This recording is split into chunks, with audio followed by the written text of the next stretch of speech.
y'all gotta feel me. Hopefully y'all gotta.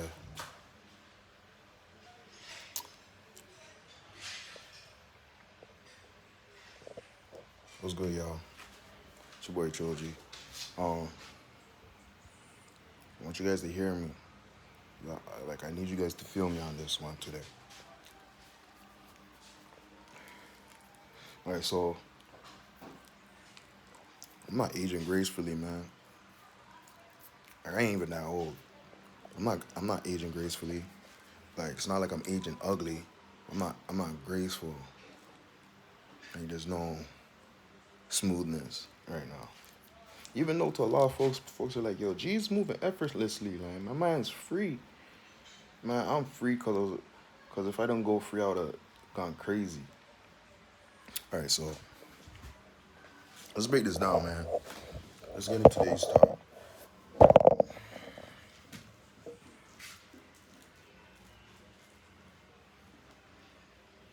Money is not the point of today's conversation, but it's gonna be involved.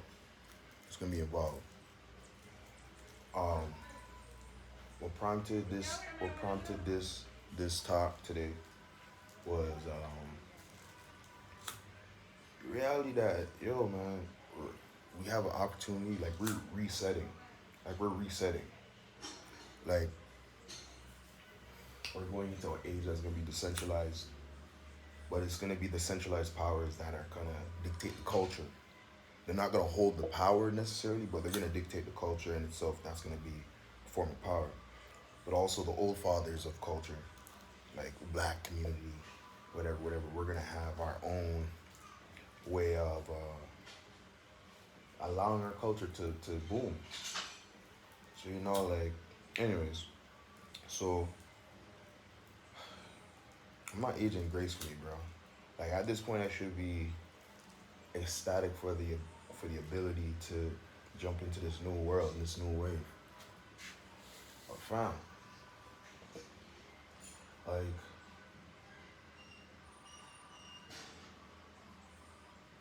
I don't even want to be ungrateful, bro. It's like I don't want to say I'm not happy. I'm happy. I'm actually pretty damn happy. But I'm not satisfied. You know what I'm saying? Like, and I guess like life is not a thing where you just become satisfied. You eat a food and you become satisfied because you're gonna get hungry again later. Um, but that's not even my issue. My issue is I'm eating the food and I'm not even getting the moment of satisfaction. As soon as I eat the food, I get indigestion. I want to throw up. I want to vomit. You get what I'm saying? It's not like I should get to exacts, but I ain't gonna be. I don't know if I could be exact in this situation because I thought I was gonna come and make a video about COVID.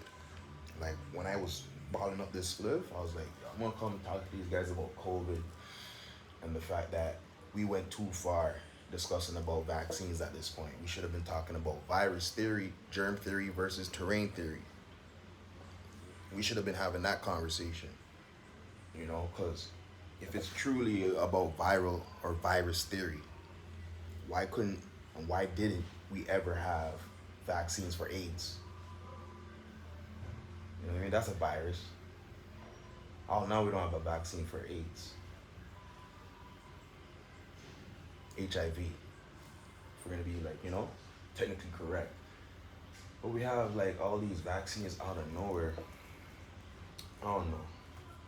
It just shows you how centralized powers, they just do things for their interests because it serves them. The centralized power would have to move with accuracy and logic because it's too transparent. You'd be like, yeah, we're gonna make vaccines for this one, but what happened to the vaccines for those ones? Like honestly, you know what I'm saying? Like think about how we deal with AIDS, cancer, and all these things. We deal with AIDS actually very similar to how we deal with cancer. You know what I mean? Radiating the body, but we don't radiate the body for these other diseases or other sicknesses. It's almost like Christianity. We're just picking and choosing when we actually want to follow the rules.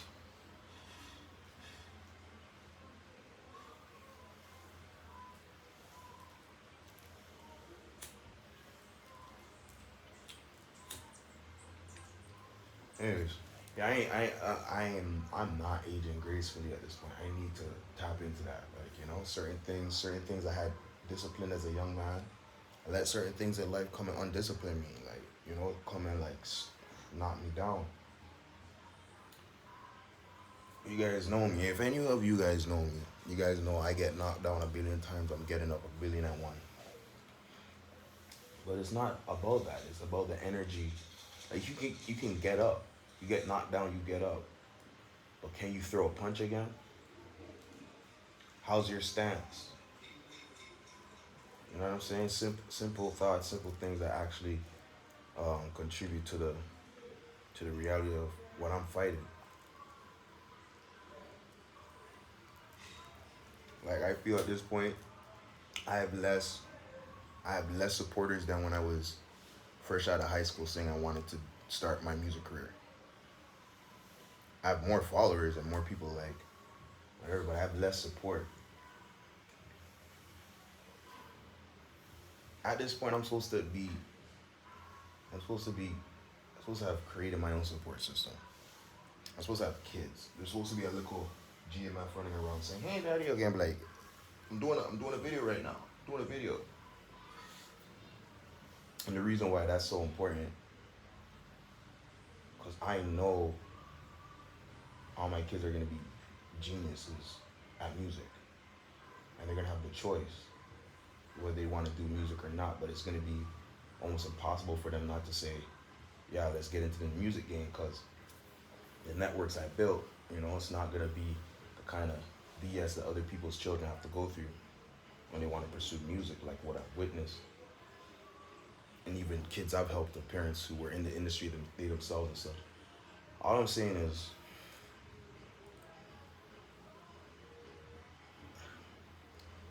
yeah, I want to get on with life. I want to get on with life. I want to get on with life. Like I'm tired of my brain thinking, okay, I want to maneuver, go here, maneuver, do that, and then all these rules, bro.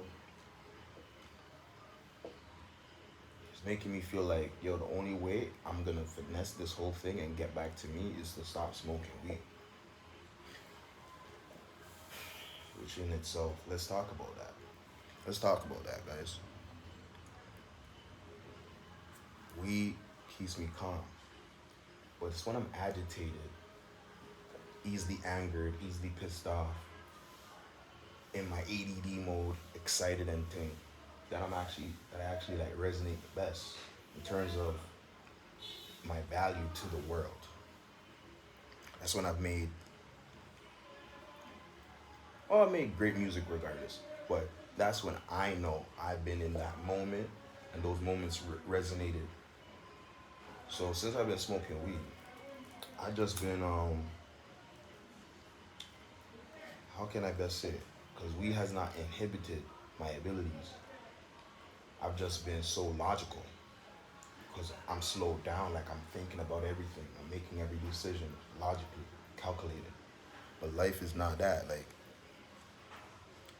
life is not that. I didn't calculate how much weed I'm pulling. I ain't calculating like, okay, you're gonna drop this much, this. But that's how I think. You're gonna eat this much. You're gonna spend this much. You're gonna walk that far. You're gonna drink that. Like everything in my mind is so exact. It drives me nuts. But when I'm in that mode where I'm like, and I'm driving everyone nuts, I'm actually very valuable in those moments, in that energy.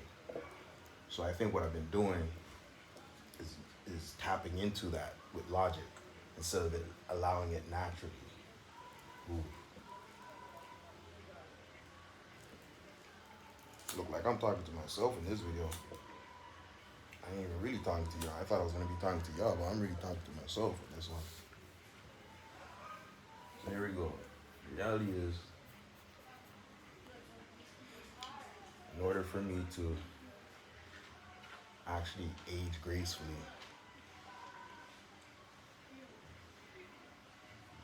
there like I have my studio still from when I was young.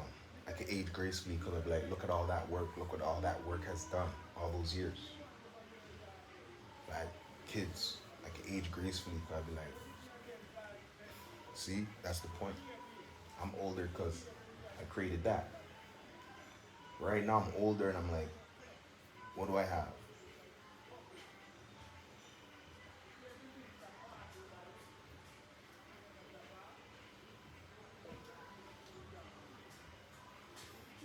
It's like everything I have is the same shit I've been had.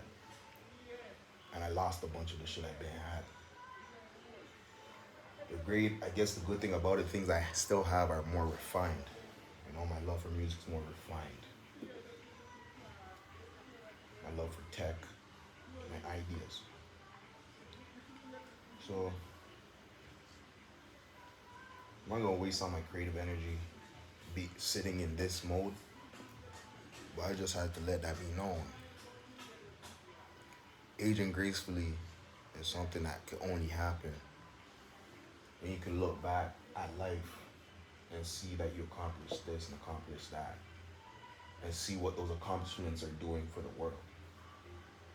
I've accomplished certain things in music, but it doesn't truly resonate to me back about how those accomplishments have affected the world, especially when no one give me praise for creating trap soul.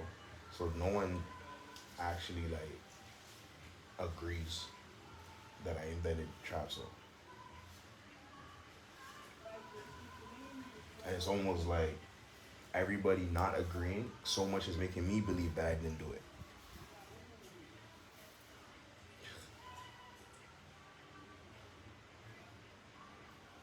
But someone had to do it. Like someone invented peanut butter. You know what I'm saying? Maybe other people also invented it, not knowing the original person who did, but there was a moment of inspiration when that was happening. And my whole thing is I was on the internet saying, yo, look what I'm doing, guys. So I have a certain narrative about what I've contributed and what I should feel proud to age gracefully. But my guy,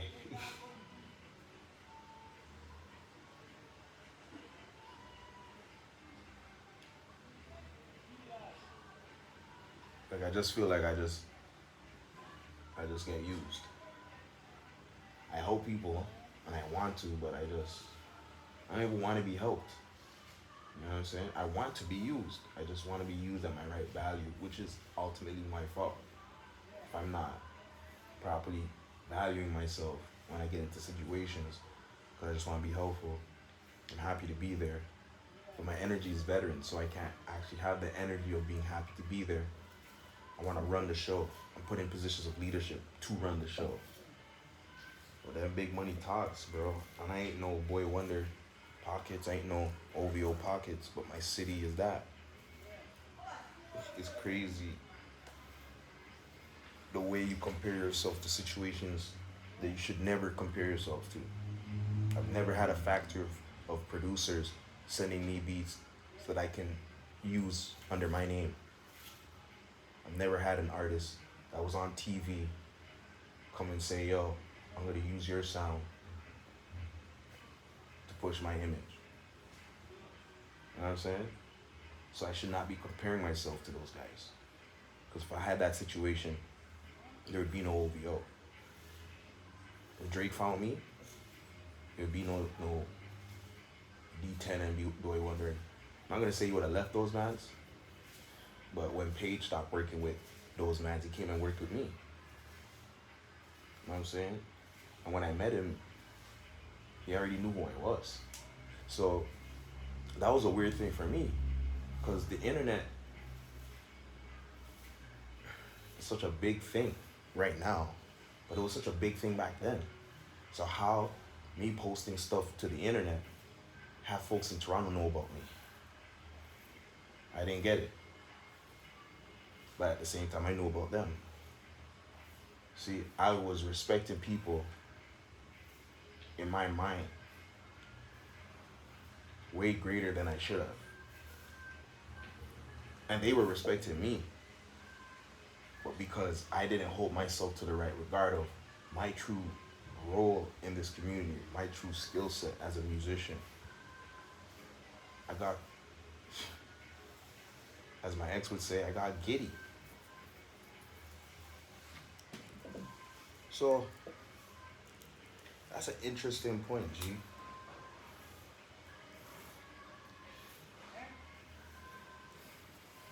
If you have valued what you were contributing to the internet, in terms of not coming back years later and saying, yo, look what I did on the internet.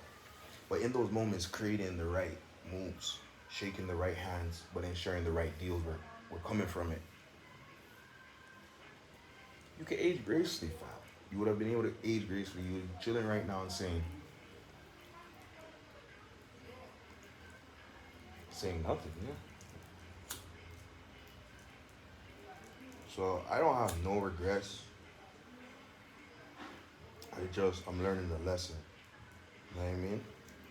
If I had to live this life again, probably make the exact same decisions. Because in the moment, I was always doing what felt good in my heart. But wisdom of Western society trumps that. It definitely does.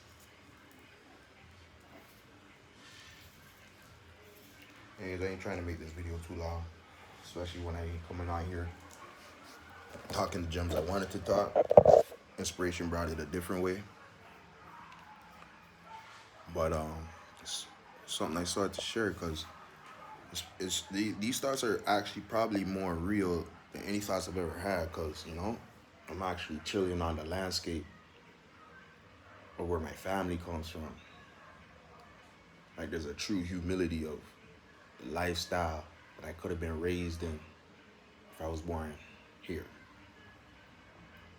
In fact, I'm talking different from everyone around me.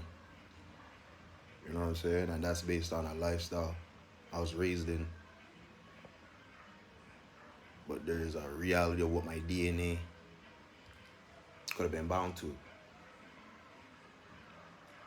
It's just a whole interesting thing.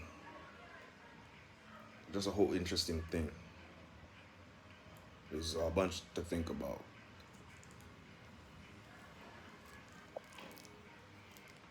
Anyways, guys, till next time. Peace.